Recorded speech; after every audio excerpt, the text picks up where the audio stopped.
Hello student, my name is Janoj Singh और आज हम डिस्कस करने वाले हैं next application of Biot Savart law. Before going to next class, recall the previous one. Last lecture के अंदर अपन ने किया था एप्लीकेशन, जो बायो-सावर्ट लॉ की फर्स्ट एप्लीकेशन थी, जो एक स्ट्रेट कंडक्टर के अक्रॉस आपने मैग्नेटिक फील्ड कैलकुलेट किया था। तो आज के लेक्चर के अंदर अपन करेंगे magnetic field on the axis of the circular loop. एक करंट कैरिंग सर्कुलर लूप है, ठीक है, उसकी एक्सिस के ऊपर मैग्नेटिक फील्ड कितना होगा वो आज आप कैलकुलेट करने वाले हैं। तो आगे करने से पहले थोड़ी सी चैनल की प्रमोशन।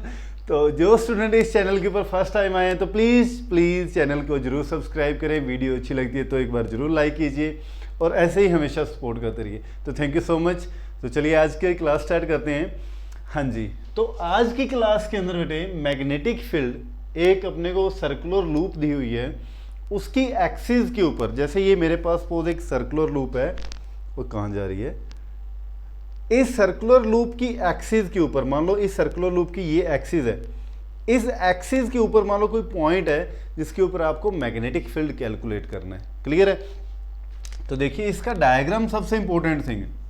डायग्राम समझ में आ गया तो सारी कहानी इसमें समझ आएगी, बाकी तो डेरिवेशन है नॉर्मल हो जाती हैं। ठीक है, हाँ जी। तो अब क्या करते हैं, एक सर्कुलर लूप कंसिडर कर लेते हैं। सपोज ये सर्कुलर लूप कंसिडर कर ली, ठीक है। थोड़ा सा इस तरफ बना लेते हैं।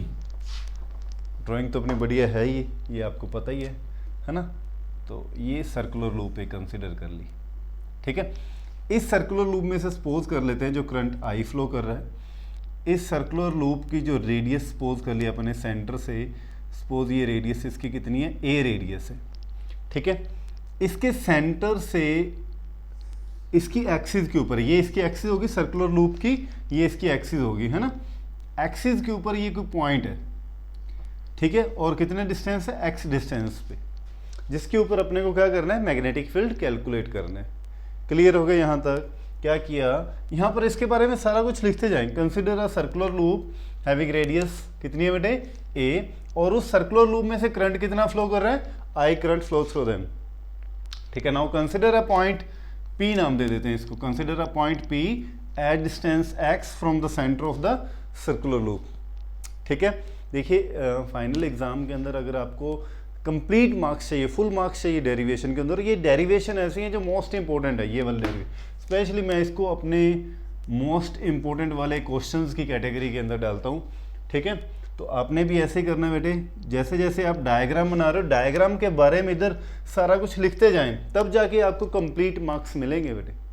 क्लियर होगी ना ये मेरी बात? जैसे जैसे बना रहे हो सारा लिखते जाओ उसके बारे में। तो अपने क्या किया, सेंटर से एक्स डिस्टेंस पे एक पॉइंट P कंसिडर कर ले, यहाँ पर अपने को मैग्नेटिक फील्ड कैलकुलेट करने। तो क्या करते हैं, इस सर्कुलर लूप के ऊपर, रिंग के ऊपर एक छोटा सा करंट एलिमेंट, ठीक है, dl कंसिडर कर लिया। अब इस dl की वजह से इसके ऊपर, इस dl की वजह से इस P पॉइंट पे, जो ये डिस्टेंस कितना है, r डिस्टेंस है, ठीक है, इस P पॉइंट पे आपको क्या कैलकुलेट करना है, मैग्नेटिक फील्ड कैलकुलेट करना है। तो बायो-सावर्ट लॉ के अकॉर्डिंग टू बायो-सावर्ट लॉ मैंने यहाँ पर मैग्नेटिक फील्ड निकाला था dl की वजह से। P पॉइंट पे r डिस्टेंस पे मैग्नेटिक फील्ड कितना होगा, dB is equal to mu naught by 4 pi I dl sine theta by r square, ये निकाला था बेटे अपने, ठीक है। अब समझना सारी बात मेरी।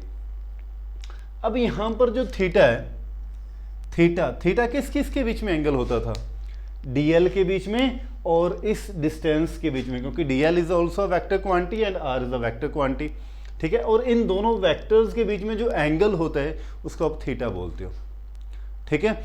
अब मेरी बात समझना बेटे, ठीक है, और कुछ भी नहीं है यहाँ पर। ये सर्कुलर लूप है, इसके ऊपर सरफेस पे अपने ये करंट इसके अंदर से इस वे के अंदर फ्लो करवा रहे, आई करंट इसमें से जा रहा है बेटे, ठीक है। और r जो है वो इस वे के अंदर है, R जो है वो इस वे के अंदर है। देखिए समझना मेरी बात, I इसके अंदर से फ्लो करवा रहा है, ठीक है, R इसके साथ है dl, क्योंकि dl क्या चीज़ है, यहाँ पर एक टेंजेंट है यहाँ पर, है ना। अगर मैं ये देखूँ तो dl क्या चीज़ है बेटे, एक टेंजेंट होती है, ठीक है।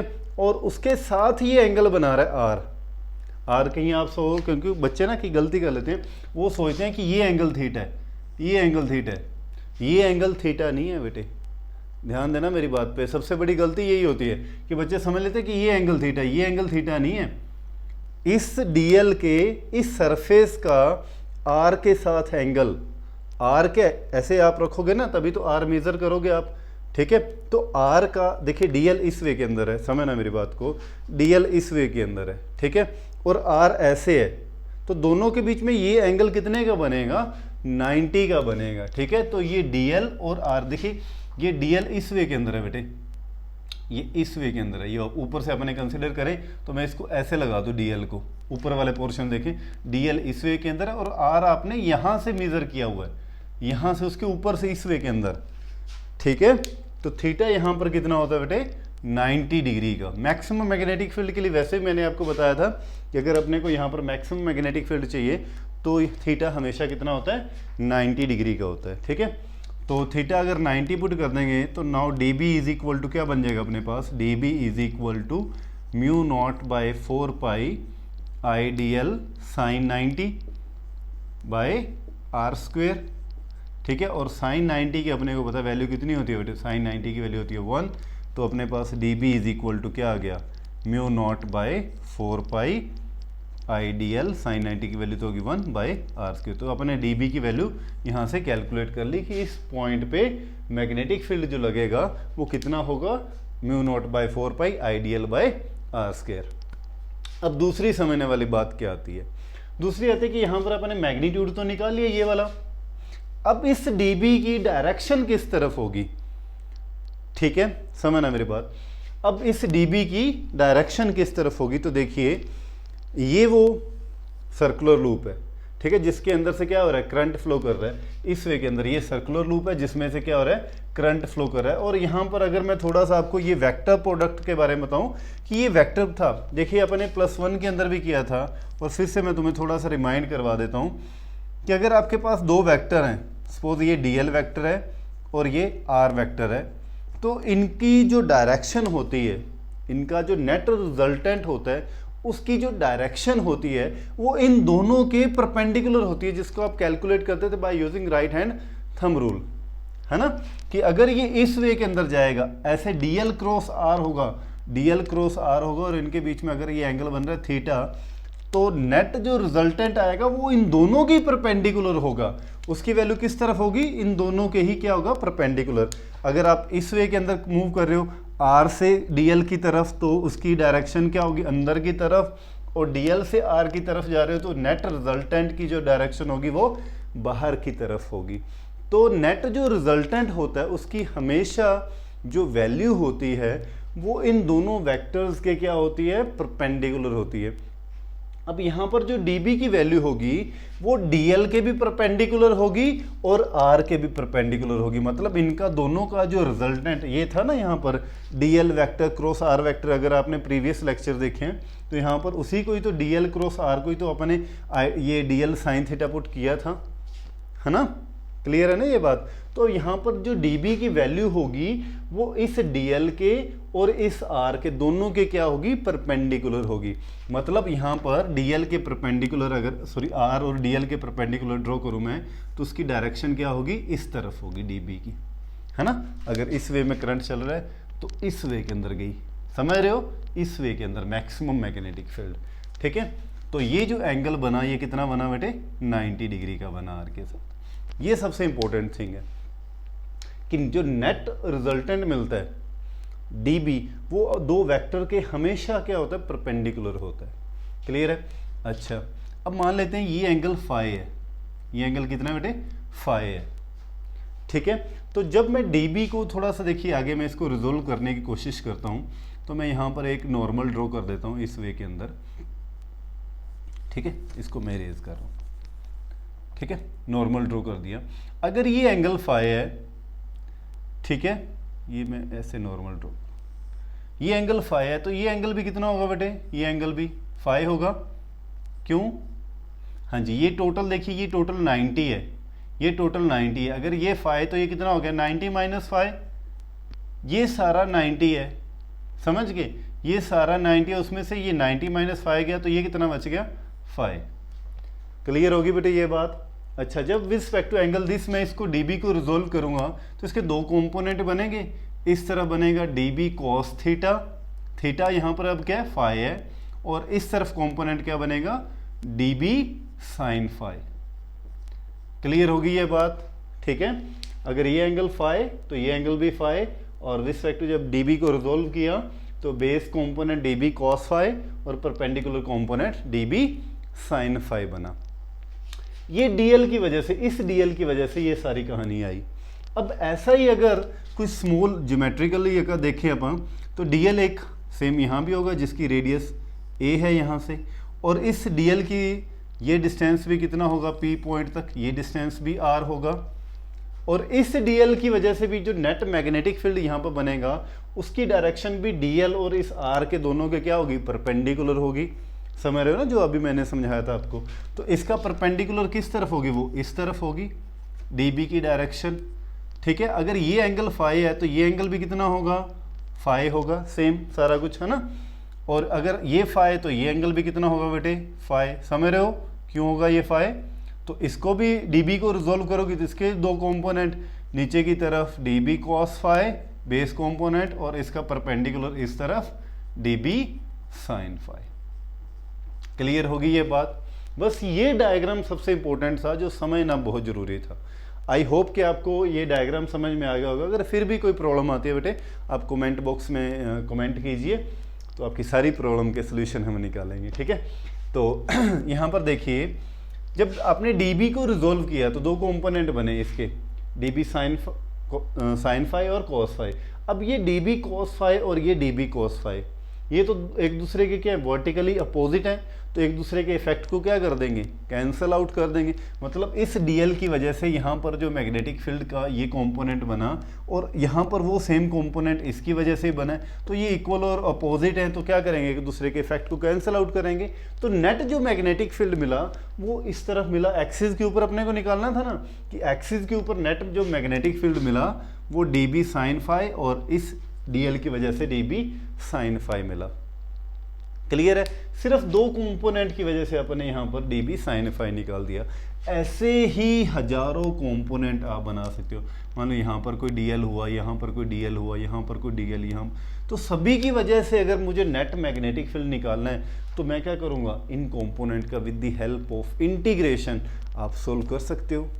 क्लियर है मेरी बात ये, ठीक है। ये तो दो ही एलिमेंट लिए ना अपने dl, उनकी वजह से dB sin theta, dB sin phi और dB sin फाई। ऐसे अगर बहुत सारे एलिमेंट्स हैं, करंट एलिमेंट dl हैं, तो उनकी वजह से नेट जो मैग्नेटिक फील्ड बनेगा तो सारा टोटल निकालने के लिए आप क्या करते हैं with the help of integration उसको सोल्व करते हैं, है ना। ठीक है, तो आपने अब क्या लिखना है इसके बारे में सारा कुछ लिखना है ये, ठीक है। when dB resolve with respect to angle phi then it has two component dB cos phi and dB sin phi again by the current element dl, ठीक है। then it resolve dB resolve into two component dB cos phi, ठीक है, और sorry dB cos phi और dB sin phi।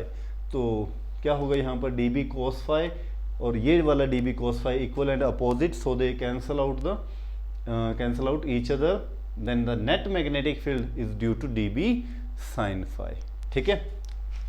हाँ जी, ये सारी कहानी आपने यहाँ पर लिखनी है बेटे इसके बाद, ठीक है। इसके बारे में सारा कुछ यहाँ पर आपने लिखना है, समझ रहे हो ना मेरी बात को, ठीक है। मैं आगे लिख रहा हूँ इसकी डेरिवेशन, ठीक है। Now the net magnetic field क्या बनेगा, ठीक है। B जो आएगा वो इंटीग्रेशन करेंगे आप किसका बेटे dB sin फाई का।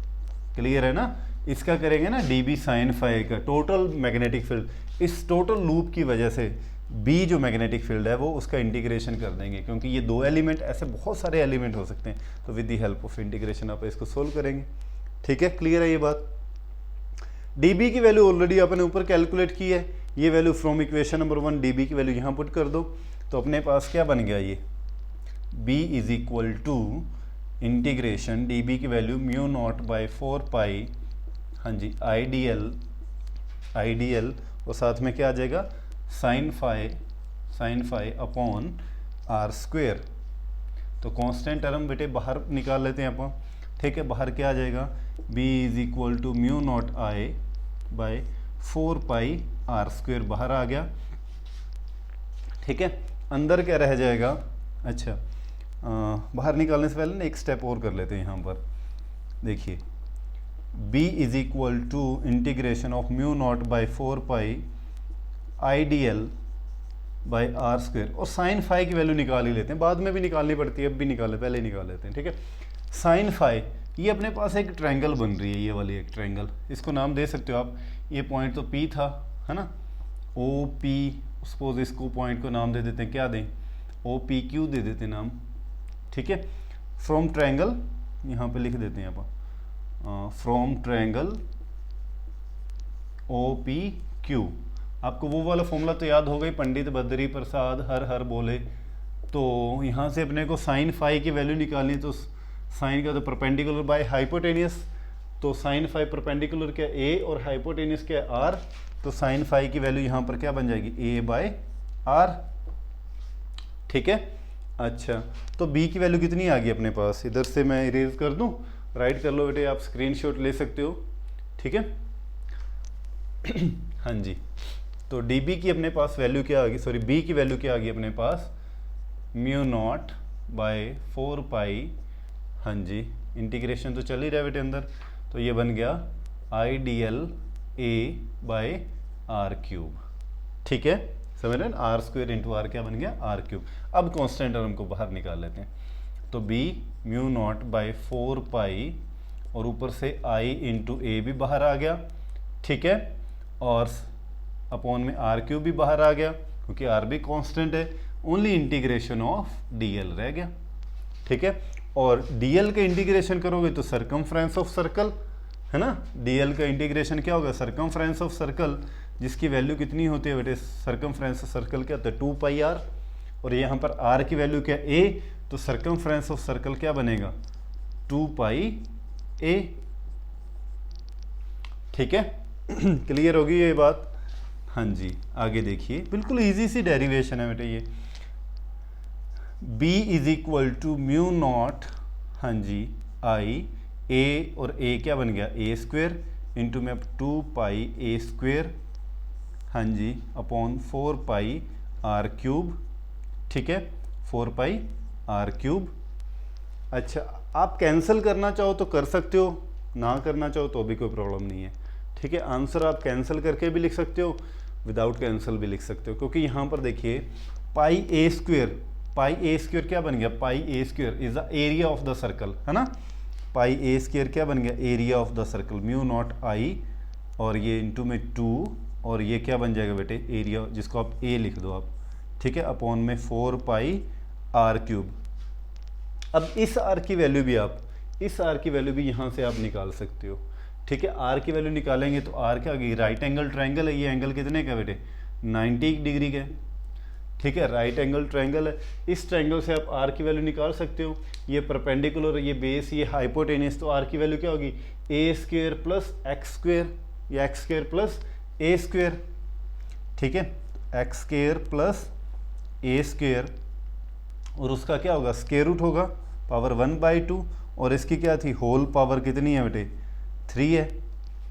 क्लियर है ये बात, ठीक है। तो ये 2 से ये कैंसिल आउट हो गया, ठीक है, 4, तो अपने पास नेट b की वैल्यू जो आ गई अपने पास, ये b is equal to mu naught I A by, हाँ जी, 2 पाई, ठीक है, 2 पाई, और अंदर क्या बन जाएगा ये X square plus A square की पावर 3/2, 1/2, और ये मल्टी होकर पावर हमेशा आपस में मल्टी हो जाती हैं, तो कितना बन गया ये 3/2। तो नेट मैग्नेटिक फील्ड अपने पास ये आ गया।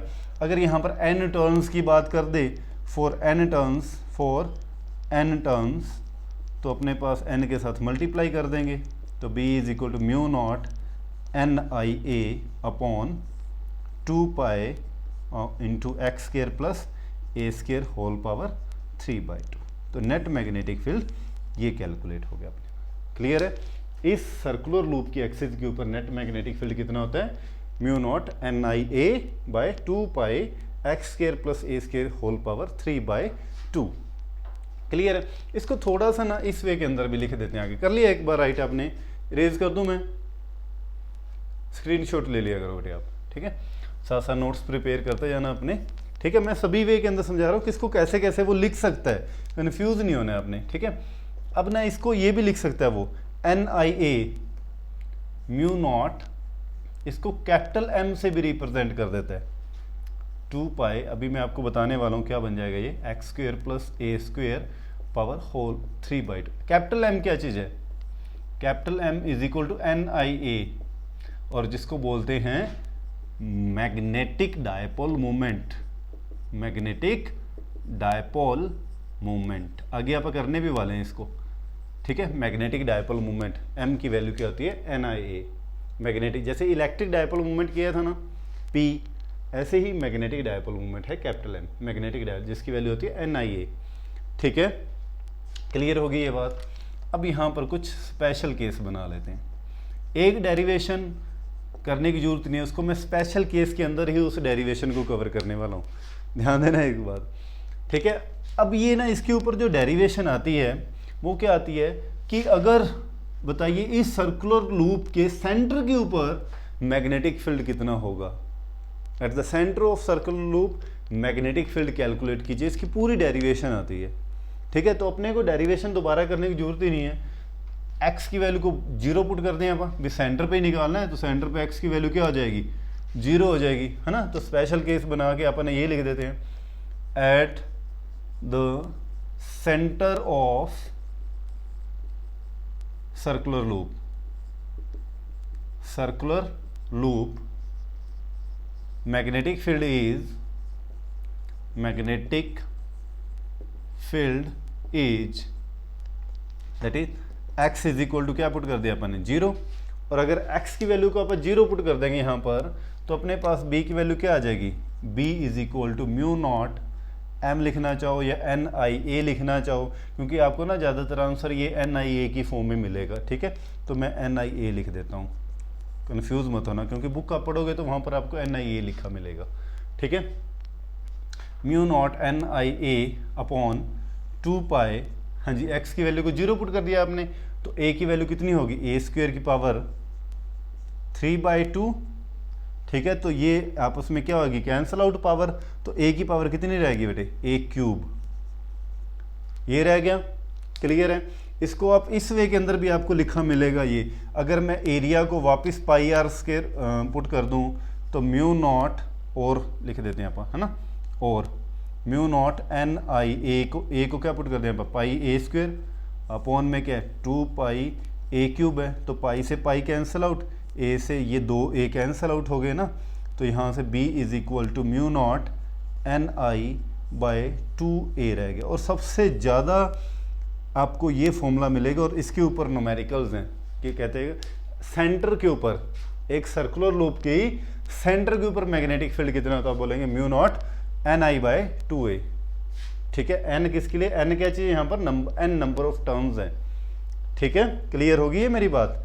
तो फर्स्ट केस आपको क्लियर हो गया होगा, जब भी ये डेरिवेशन आया था कि सेंटर पे मैग्नेटिक फील्ड कैलकुलेट कीजिए, तो सेंटर पे x की वैल्यू, ये अपने कर ही चुके थे, x की वैल्यू को 0 पुट कर दो यहाँ पर, तो ये अपने पास आंसर फाइंड आउट हो गया क्लियर होगी ये बात?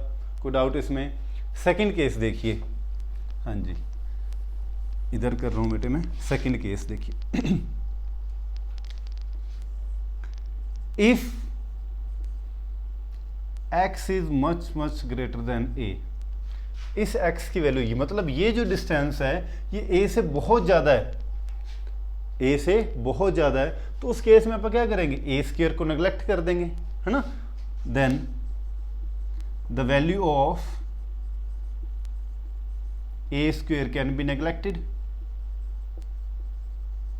ठीक है? छोटी वैल्यू है तो उसकी स्क्वायर करेंगे तो और छोटा हो जाएगा ना, तो उसको और नेग्लेक्ट कर देंगे, तो अपने पास b की वैल्यू क्या आ जाएगी? Now b is equal to mu naught NIA, m को मैं NIA पुट कर रहा हूँ, ठीक है?